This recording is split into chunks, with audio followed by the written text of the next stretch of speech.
저는 40대 미혼 여자예요. 지방에서 나고 자란 저는 20대 때 서울로 올라왔습니다. 서울에 따로 아는 사람이 없었기에 먼저 올라와서 생활하고 있는 오빠의 집에서 함께 살았어요. 그 당시 오빠는 혼전 임신으로 새언니와 결혼하여 아들과 딸을 하나씩 두었습니다. 새언니 눈치가 보였던 저는 집에서 잠만 자고 나왔고 오빠 집에서 식사 함께 하지 않았었습니다. 그도 그럴 것이 오빠와 새언니는 사이가 좋지 않아 매일 싸우기 일쑤였고 매일 밤 아이들은 싸운 엄마와 아빠가 무서우면 제가 안아주며 다독였거든요. 그러던 어느 날 새언니가 부부싸움 끝에 집을 나갔어요. 그때 큰 조카 나이 7살, 작은 조카 나이 5살이었습니다.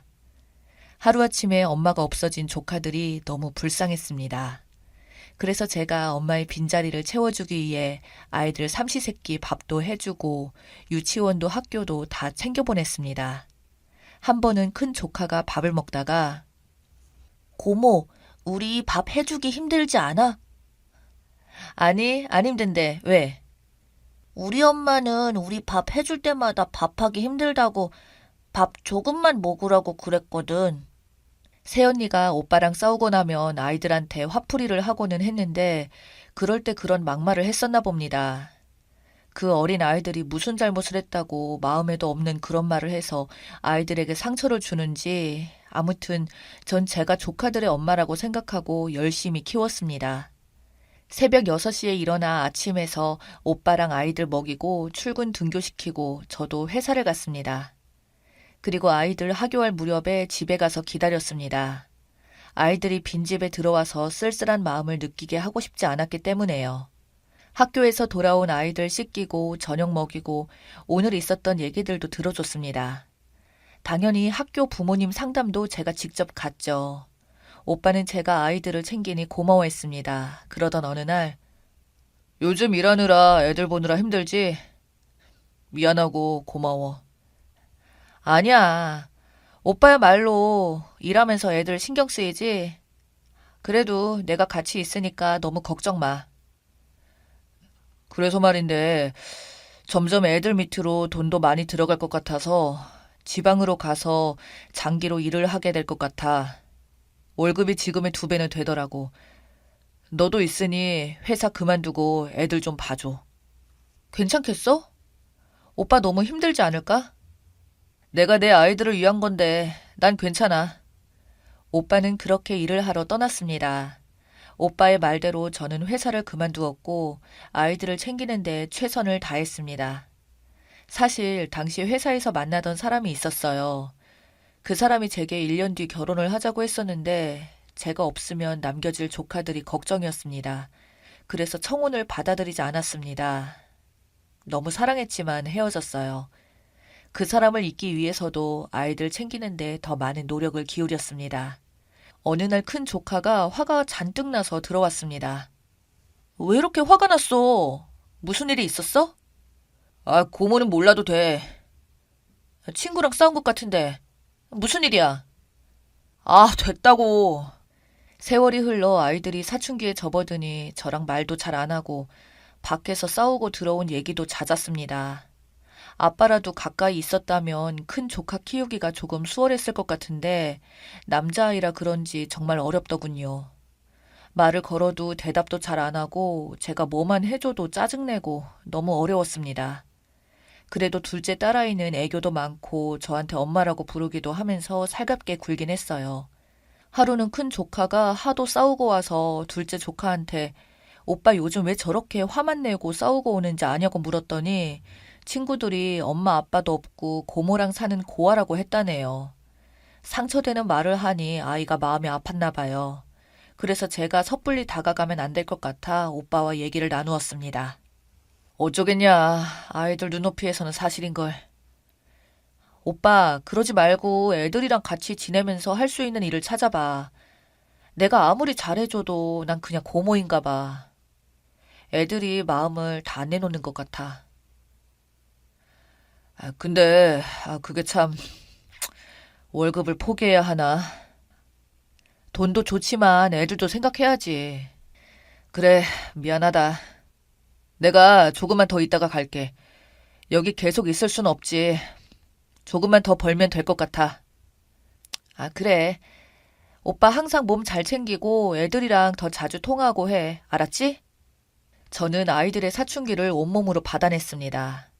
다행히 치고받고 싸우진 않았지만 그 외에 모든 어리광들을 받아내기가 사실 쉽지 않더라고요. 어느덧 아이들이 자라 고등학생이 되었고 그간 저는 정말 아이들만 생각하며 생활했습니다. 그런데 갑자기 새언니가 나타났습니다. 집 나가던 그때 그 모습에서 나이 40 먹은 모습으로요. 아가씨 잘 지냈어요? 제가 잘 지냈을 것 같아요. 언니는 잘 지내셨어요? 저도 힘들게 살았어요. 애들 보고 싶어서 왔어요. 애들 몇 시에 와요? 이제 와서 갑자기 애들이 보고 싶어서요. 애들이 얼마나 힘들게 자랐는데. 친구들한테 엄마 아빠 없는 고아라는 소리까지 들으며 마음에 상처를 가득 안고 자랐어요. 난 그 상처 받아내느라 얼마나 힘들었다고요. 아가씨, 나 아가씨한테 그 역할 해달라고 한 적 없어요. 아가씨가 좋아서 해놓고 왜 생색이에요? 언니, 지금 그게 언니 아이를 20년 넘게 키워준 사람한테 하는 말은 아닌 것 같은데요. 아, 그냥 단도직입적으로 말할게요. 오빠랑은 얘기가 다 됐는데 애들 이제 제가 데려가서 키우려고요. 그동안 애들 키워줘서 고마워요. 네? 애를 데려가신다고요? 누구 맘대로요? 애들한테 의사는 물어봤어요? 나 애들 엄마예요. 애들 키우느라 고생한 건 아는데 이제라도 아가씨도 아가씨 삶을 살아야죠. 아니, 애들 데리고 어디 가서 지내시려고요? 내가 애들 키우느라 얼마나 힘들었는데 애들 데려가서 잘 키울 수 있어요? 엄마 자식 간의 일이니 제가 그 사이를 갈라놓을 수는 없겠죠. 그런데 저한테 이 정도 물어볼 권리는 있다고 생각해요. 저도 오빠랑 성격이 안 맞아서 맨날 싸우니까 집 나간 거지. 나가서도 애들 잊어본 적 없어요. 그리워했다고요. 그래서 닥치는 대로 열심히 일해서 돈 모았어요. 같이 지낼 집도 구해놨고요. 오빠에게 연락을 했습니다. 전화를 받지 않더군요. 그리고 문자가 옵니다. 세연이랑 얘기 끝냈어. 애들 보내. 고생 많았다. 너무 허무했습니다. 지난 10년간 아이들은 제가 키웠지만 부모가 아닌 이유로 저는 어떤 의견도 말할 수 없었습니다. 학교에서 돌아온 아이들은 엄마를 만났습니다. 작은 조카는 엄마를 보자 그동안 보고 싶었다며 끌어안고 울고불고 하더군요. 왜 안 그렇겠어요. 5살 때 헤어졌으니 보고 싶었겠죠. 큰 조카는 엄마를 보더니 냉정하게 굴더군요. 하지만 결과적으로 모두 엄마를 따라간다고 합니다. 그 길로 아이들은 짐 싸서 갔어요. 집에 혼자 남겨져 있는데 갑자기 빈털터리가 된 것 같았습니다. 마음에 빈털터리가 된 거겠죠. 당장은 누군가를 위해 밥과 집안일을 하지 않아도 돼서 좋았을 만도 한데 대신 너무 슬펐습니다. 거울 속 제 모습을 들여다보는데 웬 아줌마가 한 명 있더군요. 지나간 세월이 너무 아까웠습니다. 돌릴 수 없는 이 시간들을 저는 누구를 위해 썼을까요? 아이들은 제게 연락 한 번 없었습니다. 어찌 지내는지 너무 궁금했는데 괘씸해서 꾹 참았습니다. 오빠 가족에게 철저히 이용당한 기분이 들더군요. 참담했습니다. 그런데 계속 그렇게만 있고 싶지 않아 활력을 찾기로 했습니다. 일을 다시 시작했고 저 스스로도 꾸몄습니다. 그동안 만나지 못했던 친구들에게 연락해서 만나기도 했고 취미생활도 했습니다. 삶에 생기가 돌더군요. 나를 찾아가는 과정 같아 매일이 좋았습니다. 그 사이사이 연애도 하고 오빠 가족에게 얽매이지 않고 지냈습니다. 물론 문득 아이들의 안부는 궁금했지만 그냥 무소식이 희소식이라고 생각했고 그렇게 10년이 지나고 그 사이 저는 마음 맞는 좋은 사람을 만났습니다. 결혼식은 따로 올리지 않고 혼인신고만 하고 살림을 차렸어요. 그는 너무 따뜻한 사람이었습니다. 서로 바라는 이상도 같고 여러 가지 면에서 저희는 비슷했습니다. 그렇게 평화로움이 계속되던 어느 날 잊고 지냈던 새언니에게서 연락이 왔습니다. 전화를 받을까 말까 고민하다 아이들 소식도 궁금하고 해서 전화를 받았어요. 여보세요? 아가씨. 잘 지내시죠? 언니는 여전하시네요. 갑자기 사라졌다 나타났다가요. 애들은 잘 지내죠? 애들도 잘 살죠. 연락한 건 다른 게 아니라 이번에 큰애가 결혼하거든요. 어머, 정말요? 언니, 그래도 애들 결혼한다는 연락도 해주고 고마워요. 아우, 이제 정말 다 컸네요. 저한테는 아직 아이 같은데 가정을 꾸린다니. 그래서 말인데요. 장가를 보내려니 돈이 제법 많이 드네요. 아가씨도 애들 엄마나 다름없잖아요.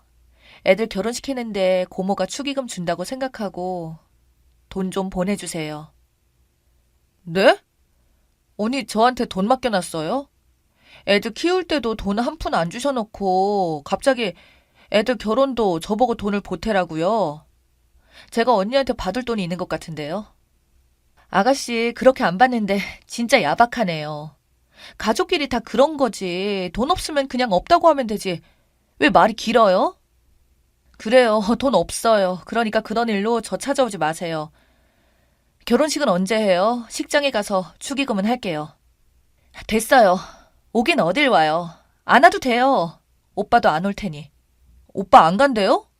왜요? 오빠한테 물어봐요. 다른 살림 차렸는데 오겠어요? 그 길로 오빠한테 전화를 했습니다. 오빠는 이미 10년 전 일하고 있던 지방에서 다른 사람과 동거 중이라고 하더군요. 가만 생각해보니 제가 아이들을 키울 때도 오빠 가족들은 저만 빼고 그들끼리 연락하고 지냈나 봅니다. 저는 이용만 당한 것 같았습니다. 물론 생활비는 오빠가 한 번도 빠짐없이 보내주었지만 지난 세월이 너무 억울해서 변호사를 찾아갔습니다. 제가 지난 일들을 얘기하며 혹시 새언니를 대상으로 양육비를 청구할 수 있을지 하고요. 물어보니 가능하다고 하더군요. 하지만 승소 확률은 보장할 수 없다고 했습니다.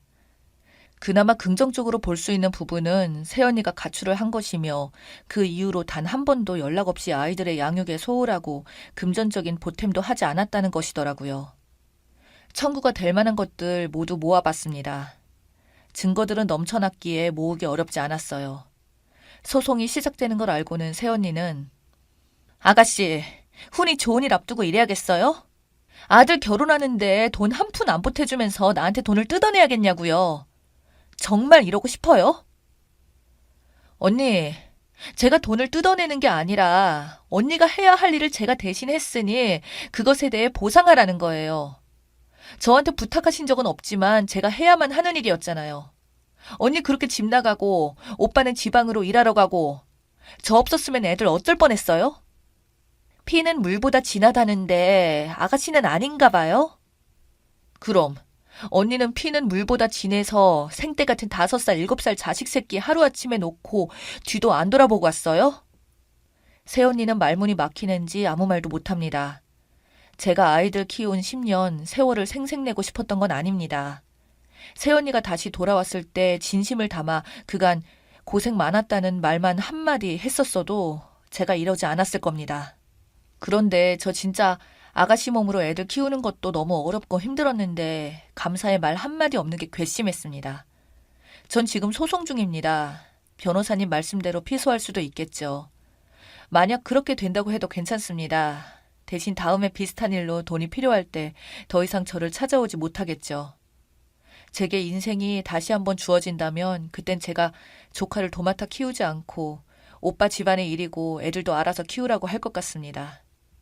제 인생이 아까워서냐고요? 아니요. 아이들 키우면서 보람되고 행복했던 적도 많았기 때문에 그렇지 않아요. 다만 부모라면 아이들만 낳아놓고 잘 키워야 하는 의무는 다하지 않는 오빠 부부가 괘씸하고 부모 사랑 못 받고 자란 아이들이 안쓰러워서요. 그런데 그런 마음으로 키운 조카들이 제 손을 떠난 지 10년이 되었는데도 연락 한 번 안 오네요. 엄마와 지내는 것이 너무나 좋은가 봅니다. 저도 더 이상 조카들에게 연락 오는 것은 기다리지 않고 제 남편과 함께 행복하게 지내보렵니다. 지금까지 들어주셔서 감사합니다.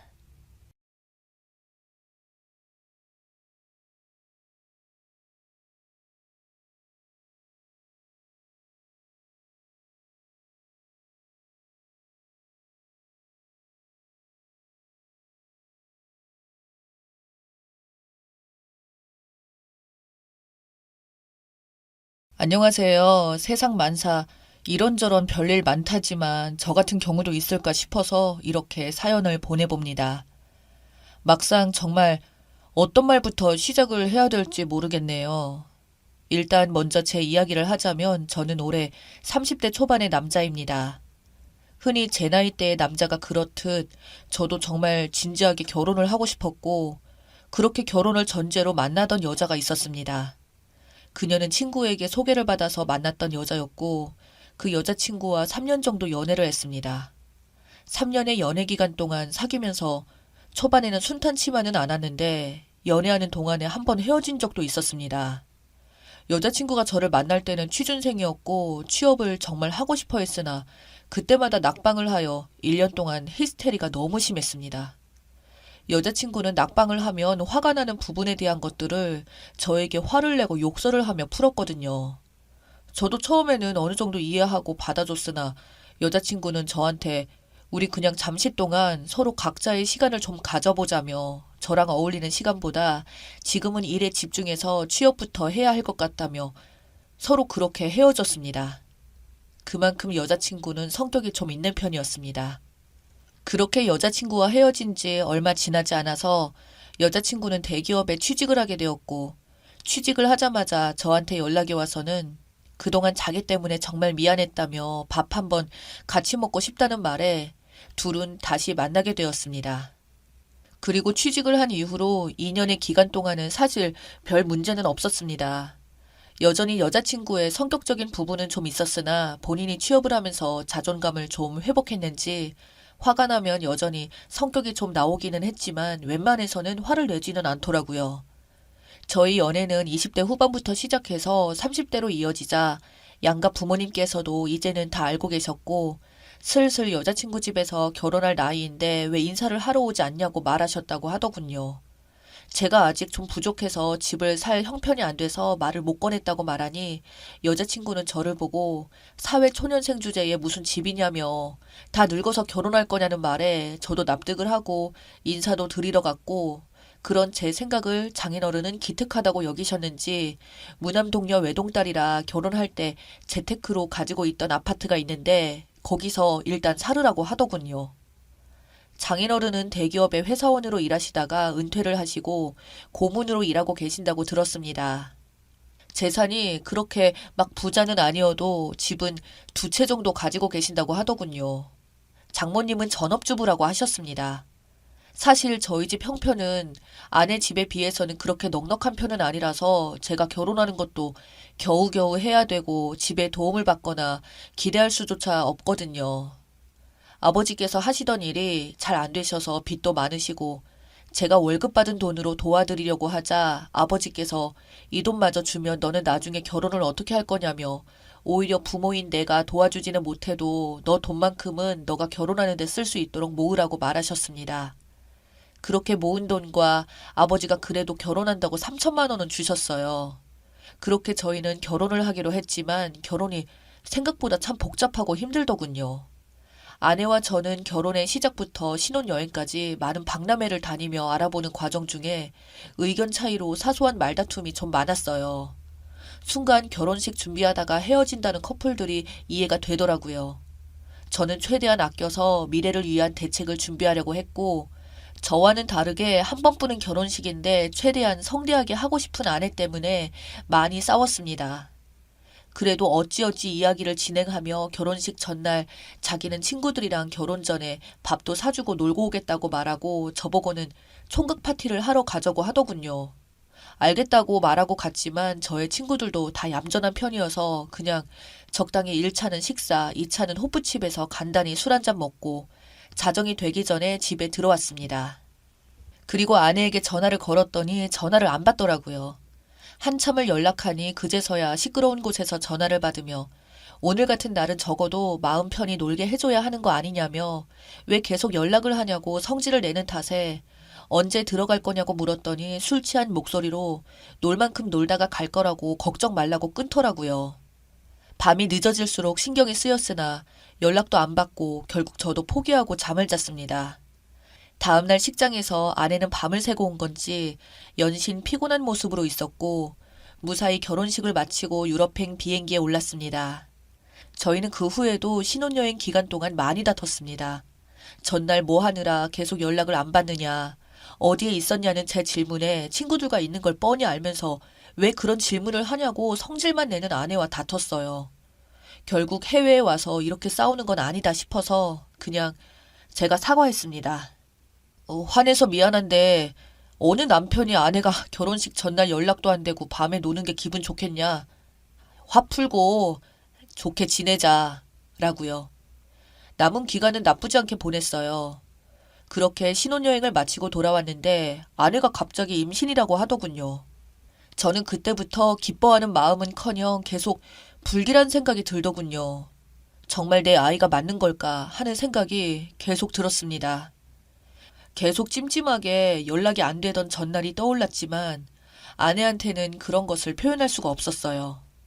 아내는 임신한 것을 대단한 유세처럼 저에게 다시 취업 전에 부리던 히스테리처럼 부리면서 입덧으로 인해서 저를 그냥 노예처럼 부리려고 했고 저는 그런 아내에게 맞춰주면서도 마음속에는 불안감 때문에 점점 저도 미쳐버릴 것 같더군요. 결국 이 찜찜한 불안감 때문에 아내의 뒷조사를 하기 시작했습니다. 아내는 자기 자신의 영역에 대해서 아주 철두철미한 스타일입니다. 자기의 물건을 건드리는 것도 싫어했고 자기의 폰을 보는 것도 싫어했기에 항상 폰에 비밀번호가 걸려 있었고 그걸 알아내기 위해서 정말 티 안 나게 한 달 넘게 곁눈질로 비밀번호를 알아냈어요. 아내는 잠귀가 밝은 편이라서 제가 잠자는 도중에 조금만 움직여도 깨는 편이거든요. 의심도 많아서 제가 자기를 의심한다는 걸 눈치채기 전에 알아내야 해서 만약 제 불안한 생각이 틀렸을 때는 안 봐도 엄청나게 화낼 것이 뻔히 보였기에 저는 더욱 조심스러웠지만 다른 것도 아니고 임신에 대해서는 필히 확인을 해보고 싶었어요. 그래서 기회를 노리고 있었는데 아내가 주말에 하루는 낮잠을 잔다며 방에 들어갔는데 피곤했는지 휴대폰은 거실 소파에 두고 들어가더군요. 그렇게 아내가 잠을 자는 동안 핸드폰을 열어볼 수 있게 되었습니다. 정말 무슨 첩보영화 남자 주인공처럼요. 그렇게 휴대폰을 열고 하나하나 카톡에 있는 대화를 보는데 저는 제발 저의 불안한 생각이 간절하게 틀리기만을 빌었습니다. 카톡 대화 내용을 살펴보니 아내의 전 남친과 대화를 한 게 있었고 둘의 대화 내용에는 전 남친이 말하기를 어제 오랜만에 좋았다고 결혼식은 잘했냐며 대화를 나누다가 아내가 갑자기 임신 이야기를 전 남친에게 말하자 전 남친은 그거 혹시 내 아이는 아니지? 라고 남겨져 있더군요. 아내는 그 말에 몰라. 설마 네 아이가 맞더라도 아이는 낳으면 땡이지. 했더니 전 남친은 당황했고 네가 안전하다고 했잖아. 라는 말의 답변은 안전하게 하라고 했지 안전하다고는 안 했어. 왜? 네가 스릴 있다며. 라더군요. 그 이후로 주기적으로 한 번씩 만났는지 오늘 어디 모텔에 먼저 가 있어 등의 대화들이 남겨져 있었습니다. 순간 저는 정말 배신감과 분노에 입이 떨려왔고 저는 그걸 다 보고 나서 든 생각은 저 아이가 그냥 제 아이가 아니었으면 하는 마음이었어요. 그렇게 아내의 대화 내용을 전부 제 핸드폰으로 다 캡처해놓고 일단 아무 일 없는 듯이 놔둔 채로 변호사님을 찾아갔습니다. 변호사님께 상황에 대한 이야기를 말씀드리고 상담을 받아보니 이 정도 증거를 확보하셨으면 이혼 사유도 충분히 해당된다고 하더군요. 그래서 증거는 많으면 많을수록 좋으니 지금보다 더 구할 수 있으면 최대한 구하라고 하시네요. 그렇게 지옥 같은 시간을 감내하며 한동안 친구들을 모은 다음 장인어른 집에 가게 된 날 다 터뜨렸습니다. 아내의 대화 내용부터 시작해서 바람 피운 상대의 사진을 들이밀며 다 말했습니다. 장인어른과 장모님도 아시는 이 남자랑 바람 폈고 뱃속의 아이도 제 아이가 아닐 수도 있다고요. 제 말을 믿지 못한 장인 장모님은 제가 보여준 사진들을 보면서 어쩔 줄 몰라 하셨고 아내는 부끄러운지 얼굴이 시뻘개져서는 저한테 달려들면서 욕을 하며 제 폰을 뺏으려고 했습니다. 저는 그 와중에도 이 여자와는 못 살겠다고 이런 여자가 뻔뻔하게 당당하게 사는 것도 아니라고 본다고 이미 이 여자 회사 팀장님과 동료들에게 메일로 모든 자료들을 다 돌렸다고요. 아내가 적반하장으로 저더러 고소를 한다고 하길래 어디 한번 해보라고 했죠. 아내는 명예훼손이라고 하길래 그럼 상간남 위자료를 비교하면서 아마 내가 이길 거라고 적어도 너같이 더러운 여자가 세상에 뻔뻔하게 사는 것은 난 절대 용납 못한다고 했습니다. 장인어른이 그래도 이렇게까지 한 것은 어쩌고 싶다는 거냐고 묻길래 장인어른 같으면 제 뱃속의 자식이 내 아이인지 아닌지도 모르는 자식을 키우면서 히스테리나 부리는 여자를 데리고 살 자신이 있냐고 되물었습니다. 아무 말도 못 하시더군요. 장인어른, 따님이 전남친과 나눴던 카톡 대화 내용을 다시 떠올려 보세요. 저는 그 카톡에 더러운 대화 내용들만 생각해도 아주 치가 떨립니다. 그리고 그 대화 내용 증거를 모으는 동안 피를 토하는 심정으로 참았다고요. 장인은 미안하다며 저에게 할 말이 없다고 하시더군요. 그렇게 장인의 집을 나와서 집으로 돌아오는데 눈물이 계속 흘러내렸습니다. 속은 시원했지만 그동안 이 여자를 사랑했던 제 자신이 너무 한심하고 밉더군요. 그렇게 저희는 이혼 절차에 들어가고 위자료와 상간남 위자료까지 다 받았습니다. 그 여자는 다니던 회사를 자기 손으로 자진해서 나갔다고 하더군요. 아마 회사 쪽에서도 다 알려져서 다닐 수도 없었겠지만요. 그 후 아이를 출산했다고 장모님께 연락이 왔길래 친자 확인을 해보고 맞으면 양육비 부분에 대해서 다시 연락을 주신다고 하시네요. 전화를 끊는 순간 제 아이일 거라 생각하고 아내에게 몸종처럼 생활을 하며 음식들을 사다 바친 제 생활이 어렴풋이 떠오르더군요. 아이의 머리카락을 채취해서 친자 확인을 하였고 그렇게 친자 검사 결과를 보고 한참을 어이없어서 웃었습니다. 제 아이가 아니었거든요. 저는 그래도 한때 사랑했던 그 더러운 여자에게 문자로 전남친이란 자식 찾아가서 돈을 달라고 하라고 2번 다시 나 찾지도 연락할 생각도 하지 말라고 욕을 잔뜩 적어서 보냈습니다. 그렇게 시간이 흘러 그 일이 있었던 지도 2년. 요즘 여러 가지 사연들을 보면서도 그 이후로 결혼을 안 하고 살아가는 게 잘하고 있는 것 같다는 생각을 합니다.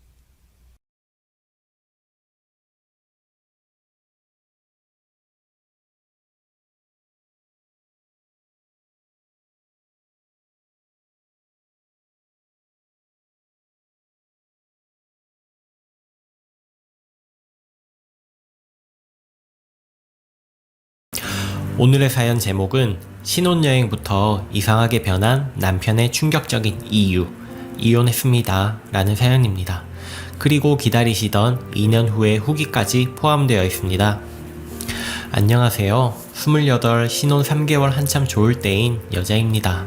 남편과는 대학교 2학년 때 서로 눈 맞아서 연애하다가 군대 기다리고 6년 연애하고 올 여름에서 가을 사이에 결혼했습니다.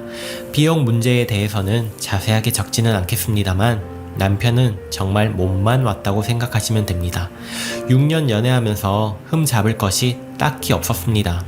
항상 이쁘다, 고맙다 이런 말도 이쁘게 잘했고 기념일 잘 챙겨 연락 잘하고 오래 사귀었는데도 잊을만 하면 깜짝 편지, 꽃다발, 같이 자다가도 추워서 뒤척이면 본인이 일어나 이불 다시 덮어주는 등 다정다감한 남자 그 자체였습니다. 연애 때 싸운 적도 정말 손에 꼽네요. 그랬기에 이른 나이에 결혼까지 강행한 거죠. 결혼식 올리고 나서 사정상 신혼여행을 바로 못 가고 2주 정도 지나서 갔는데 신혼여행 때부터 이 사람이 내가 알던 사람이 맞나 싶을 정도로 이상한 행동을 했던 것 같네요. 신혼여행에서 관광지를 가도 맛집을 가도 이 사람은 툴툴 거리기만 하고 이유 없이 짜증을 많이 냈어요. 날씨가 덥다, 사람이 왜 이리 많냐, 음식이 왜 이리 비싸기만 하고 맛은 형편없냐, 짜증나니까 그냥 들어가서 쉬자, 이 말을 신혼여행 내내 입에 달고 살더라고요. 컨디션이 안 좋나, 고민 있냐, 무슨 일이 있는 거냐 물어도 돌아오는 대답은 그런 거 아니라고. 말을 하려고 하지 않으니 이유는 모르겠지만 신혼여행 후로 늘 짜증만 내더군요. 맞벌이를 하는 입장임에도 불구하고 아침밥을 차려주기를 원했고 저녁도요. 저는 남편보다 출퇴근 시간이 비교적 자유로운 편인지라 그렇다고 남편보다 급여가 적은 것도 아닙니다. 그래, 내가 시간적 여유가 더 많으니 해주자 라는 생각으로 매일 아침 저녁 차려줬습니다. 이 사람은 아침엔 밥 먹고 TV 좀 보다가 바로 쌩 하고 출근, 퇴근하고 와서는 차려진 밥 먹고 TV 보다가 핸드폰 게임 하다가 자러 들어갑니다. 일이 곧해서 그렇겠거니 하고 문제 삼지 않았어요. 그 사람이 요즘 일 문제로 고민이 많고 힘들 때라 그렇겠거니 생각하고 기다려주려는 저에게는 일종의 노력이었습니다. 그러다 3주 전쯤 제가 몸살을 심하게 앓아서 아침 못 차려주겠다고 이야기를 하고 회사도 하루 쉬었습니다. 당연히 저녁도 못 차렸죠. 퇴근하고 오는 길에 아파트 상가 앞에서 죽을 사다 달라고 부탁했던 날입니다. 당신 죽집에 도착하기 15분 전에 내가 전화로 시켜둘 테니 픽업만 해달라고 그렇게 부탁을 했던 날인데 죽을 왜 사가냐며 저녁 안 차릴 거냐고 성질을 잔뜩 내더라고요. 그러고는 정말 빈손으로 들어왔습니다. 빈손으로 들어와서는 저녁 안 차려주냐고 큰 목소리로 짜증을 내는데 너무 듣기 싫어서 무슨 정신이었는지 모르겠지만 몸 일으켜 나가서 상가 앞에서 죽을 포장해 왔습니다. 그 죽집에서 파는 장조림 반찬도 별도로 사면서요. 그러고는 집에 들어가서 내가 정말 아파서 그러니 저녁은 이거 반씩 나눠 먹자고. 이게 양이 많아요. 거의 2인분인지라 원래 여기서 죽 시키면 반 정도 덜어서 먹었습니다. 장조림 반찬도 있으니 오늘은 일단 이렇게 먹자고 하는데 입술만 삐죽대고 대답이 없길래 저는 일단 먹어야겠어서 한 숟가락 떴죠. 근데 그걸 엎어버리더라고요. 정말 드라마에서 보던 장면처럼 그냥 죽통을 손으로 걷어차서 들어올리면서 그대로 엎어버렸습니다. 아픈 것도 서러운데 아픈 아내한테 밥 달라고 하는 것도 죽 엎어버리는 것도 너무 서러워서 많이 울면서 화내고 싸웠었네요. 근데 웃긴 게 뭔지 아세요? 저한테 미안하다는 한마디를 안 했습니다. 소리 지르지 마라, 울지 마라, 짜증난다, 어쩌라는 거냐 식으로 일관했었죠. 여기 내용까지는 이전에 판에 썼습니다. 그리고 그 후로 현자 타임이라고 하나요? 내가 하는 짓이 부질없다고 느껴지더라고요. 이 사람한테 잘해주고 싶다, 이 사람 행복하게 해주고 싶다, 이런 마음이 싹 사라지면서 제 마음이 식어가는 걸 저 스스로가 많이 느꼈습니다. 이 사람도 저한테 딱히 화해하자고 시도하거나 하는 것도 없었고 하루하루 지날수록 원래 이런 사람이 아니었는데 결혼 후부터 왜 이렇게 달라졌을까 생각하는 것도 그만뒀네요. 원래 이런 사람이었겠죠. 긴 시간은 아니었지만 시간이 갈수록 이혼으로 생각을 굳히게 됐어요. 참 웃긴 게 이걸 입 밖으로 꺼낸 것도 아닌데 이상한 낌새를 눈치챈 건지 며칠 전부터는 연애 때처럼 돌아가서 다정다감하게 대하려고 하더라고요. 너무 웃기죠? 그리고 제가 어제 저녁부터 몸이 살짝 으슬으슬해서 죽 포장해 와서 혼자 밥 먹고 나머지 반은 오늘 아침에 먹을 생각이었는데 오늘 아침에 보니 제가 출근 시간이 더 늦기도 하고 이젠 아침밥도 차리지 않으니 제가 더 늦게 일어나요. 제가 먹으려던 죽 반 그릇을 본인이 먹고 있더라고요. 저도 엎어버렸습니다. 그냥 사이코패스처럼 아무 말도 하지 않고 아무 표정도 짓지 않고 그냥 갑자기 엎어버렸습니다. 저도 왜 그랬는지 모르겠는데 그냥 갑자기 그러고 싶었어요. 그러고 나서 난리가 났죠. 갑자기 뭐 하는 거냐? 미쳤냐? 싸가지 없게 이게 뭐 하는 짓이냐? 사과 안 하냐? 소리 지르면서 손찌검까지 하려 했는지 손을 확 들어 올렸다가 때리지는 않고 내려놓더라고요. 저도 똑같이 해줬어요. 소리 그만 질러라, 시끄럽다라고. 몇 초 멍 때리다가 그대로 나가더라고요. 그렇게 출근해서 지금까지 계속 사과하라고 전화에 카톡에 난리도 아니네요. 똑같이 밥상 엎어줬는데 후련하지가 않아요. 6년을 연애했고 정말 좋은 사람이다 싶어서 결혼을 했는데 결혼 3개월 만에 이혼하려니 참 허무하고 나도 똑같은 사람이 된 기분을 지울 수 없고 이 사람과 내가 정말 밑바닥까지 갔구나, 돌이킬 수 없구나 이런 생각들 때문에 후련하지 않은가 봐요. 이혼을 할까요? 참을까요?를 물어보는 글이 아닙니다. 지난 시간들이 아깝지만 앞으로 보낼 시간들이 더 소중하고 값지니까요. 아니라는 것을 깨달았을 때 바로 잡아야 아까운 시간들을 더 만들어내지 않을 테니까요. 그냥 한마디라도 위로 한 번만 해주실 수 있나요? 글 올리고 나서도 계속 문자랑 카톡 전화 번갈아 오길래 전화 받아서 나는 너라는 사람한테 사과하고 싶지 않다. 너라는 사람한테 속아 결혼까지 강행한 내 자신에게 미안하고 남들 꿀 떨어지게 즐기는 신혼에 네 눈치만 보며 살얼음판 걸었던 내 자신에게 미안하다. 이런 식으로 말하니까 이혼하고 싶은 거냐고 이혼 들먹이길래 이혼하고 싶은 거 맞다. 그러니까 이혼하자라고 하고 말다툼 살짝 하다가 끊었거든요. 근데 전화 끊고 몇 분 지나서 초반에 안 잡으면 기죽어서 살아야 된다고 주변 친구들이 그런 말 했어서 저한테 그렇게 한 거라고 울면서 말하는데 진짜 웃기네요. 이 사람 친구가 내 친구고 내 친구가 이 사람 친구고 다 아는 사이인데 저희 주변엔 결혼을 한 친구가 없어요. 미혼인 사람들이 저런 조언을 했다는 것도 웃기지만 그런 말을 듣고 나한테 그렇게 했다고 하니 이게 사실인지 아닌지는 중요하지 않지만 이 이야기를 듣고 나서 조금이나마 남아있던 정까지 다 떨어진 기분이네요. 참 댓글 중에 기 죽이려고 그런 건가 보다 라고 달아주신 분 계셨는데 맞는 말 같기도 하고 아닌 것 같기도 하고 기 죽이려는 행위였다고 해도 연애 때 봤던 눈빛을 결혼 후에는 한 번도 못 느꼈습니다. 그래서 핑계 같고 그냥 원래 이런 사람이었던 것 같네요. 또 추가합니다. 이 사람 가정환경 어떤지 궁금해하시는 분들이 많으셔서 몇 자 적고 가려 합니다. 서로 대학생 1학년이었을 때 만나게 되었는데 아버지는 본인 고교 시절 내내 정신병원에 계시다가 생을 달리하셨다고 들었고 어머님은 대학 입학쯤 돌아가셨다고 들었어요.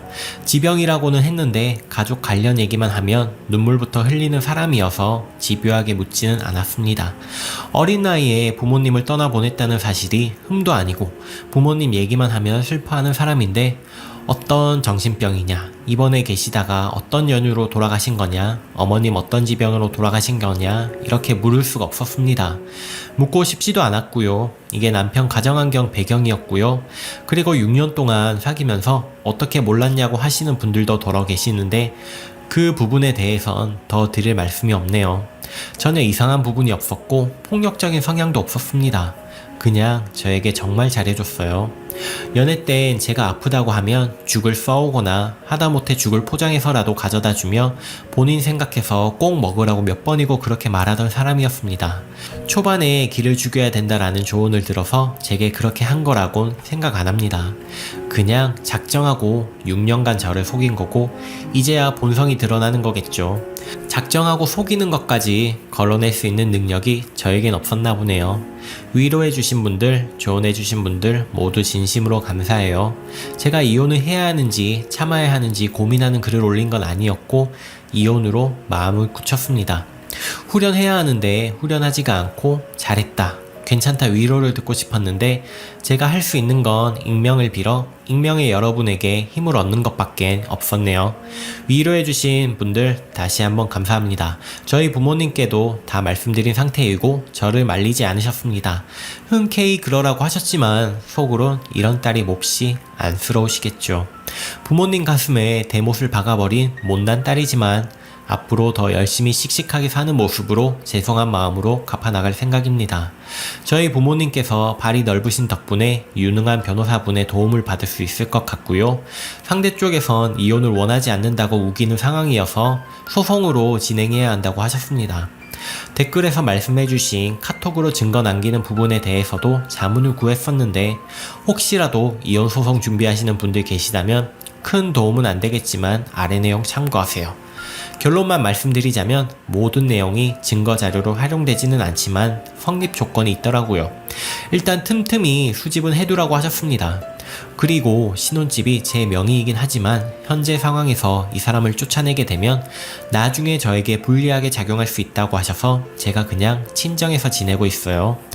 한시라도 같이 있고 싶지 않고 똥은 더러워서 피하는 거니까요. 추후에 일이 모두 마무리되면 다시 찾아올지도 모르겠습니다. 대망의 2년 후 후기입니다. 안녕하세요. 고민도 많고 힘들었을 당시에 얼굴도 모르는 많은 분들의 답글을 보며 많은 위안을 받았고 그 답글 중에는 늦더라도 후기를 꼭 알려달라는 분들도 많이 계셨죠. 많이 늦었지만 그 후의 일들에 대해서 알려드리고자 합니다. 말도 안 되는 일을 겪었기에 당연히 갈라서겠다고 결심을 했었으나 모두 정리하는 데까지는 생각보다 오래 걸렸습니다. 과정은 생략하겠습니다. 시간이 오래 걸린 이유는 글을 보신 분들은 아시겠지만 제가 감기 기운이 잦았었는데 그게 임신 초기 증상, 워낙에 불규칙적이었고 임신을 경험해 본 적이 없던 터라 몸에 나타난 사소한 변화들이 임신을 알려주는 증상인 줄도 모른 채 지냈었었네요. 저는 갈라서는 건 갈라서는 거지만 나에게 찾아온 아이는 당연히 낫겠다고 생각을 했는데 저희 친정엄마는 찬성, 아빠는 반대 입장이셨다가 결국 제 뜻에 따라주셨습니다. 낳겠다고 다짐을 하고도 당시에 스트레스를 많이 받았고 뭔가 마음의 여유가 없었어서 노심초사하며 지냈는데 다행히 건강하게 태어나 주었습니다. 초보 엄마를 만나서 고생이 많은 아주 어여쁜 공주님이에요. 현재는 친정엄마도 적극적으로 도와주고 계시지만 도우미 아주머니의 도움을 더 많이 받고 있네요. 저나 친정이나 금전적으로 어느 정도 여유가 있어서 정말 다행이라는 생각을 많이 하게 되는 요즘입니다. 그리고 평소에도 저희 부모님을 너무나도 존경했지만 제가 아이를 낳아 키워보니 존경심이 몇 배는 더. 전 남편은 아직도 아이디를 바꿔가며 카카오톡으로 메시지가 오는데 매번 차단은 하고 있지만 일주일에 2-3번은 새로운 아이디로 연락이 오네요. 버스 떠난 지 오래인데. 저는 직업 특성상 연락처를 쉽게 바꿀 수가 없어서 아직 연락처를 바꾸지는 못했는데 조만간에 연락처도 바꾸려고 계획하고 있습니다. 아무튼 요즘에 저는 다크서클이 턱까지 내려온 느낌이지만 서툰 실력으로 육아에 전념하며 지내고 있습니다. 언젠가는 능숙해지겠죠. 편부모 가정에서 자라게 될 아이에게 아빠의 빈자리가 느껴지지 않도록 따가운 시선 따위 받지 않도록 여러 방면으로 많이 노력해 보려고요. 그 당시에 저에게 많은 위로를 건네주셨던 마음씨 따뜻하셨던 감사한 몇몇 여러분들께 다시 감사의 인사드립니다. 시간적 여유가 없어 짧은 글로 마무리합니다. 모두 행복한 하루 되세요. 오늘의 사연은 여기까지입니다. 시청해주셔서 감사합니다.